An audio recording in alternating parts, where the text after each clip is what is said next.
அனைவருக்கும் வணக்கம். நம்ம டெய்லியும் banking and SSC point of வியூல 5 கொஸ்டின்ஸ் கரண்ட் அஃபேர்ஸ்ல இருந்து பார்க்குறோம். இன்னைக்கு என்ன கொஸ்டின்ஸ் இருக்கு அப்படின்னு சொல்லி பார்ப்போம். First one, national action plan on anti microbial resistance was launched in which year அப்படின்னு சொல்லி கேட்டிருக்காங்க. ஓகேங்களா? So national action plan on anti microbial resistance அப்படிங்கிறது 2017ல இருந்து 21 வரைக்கும் இருந்திருக்கும். இதோட செகண்ட் எடிஷன் அப்படிங்கறது இப்ப லான்ச் பண்ணிருக்காங்க.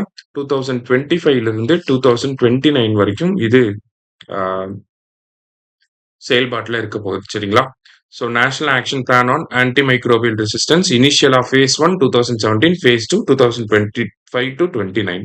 அடுத்தது, centre has consolidated 29 labour laws into 4. 4 labour லாஸா கொண்டு வந்திருக்காங்க. அது 2 நாளைக்கு முன்னாடி தான் நோட்டிஃபை பண்ணியிருப்பாங்க. அது என்னலாம் அப்படின்னு சொல்லி பார்த்தீங்கன்னா, code on wages 2019, industrial relations code 2020, code on social security 2020, occupational safety health and working conditions code 2020. சரியா?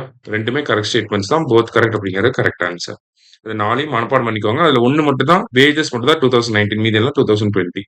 அடுத்தது, which of the following city will host G20 summit in 2026? இந்த வருஷம் 2025ல நம்ம பிரைம் மினிஸ்டர் பார்ட்டிசிபேட் பண்ணியிருக்காரு. எங்க நடக்குது அப்படின்னா ஜோகன்னஸ்பர்க் அப்படிங்கிற சிட்டி.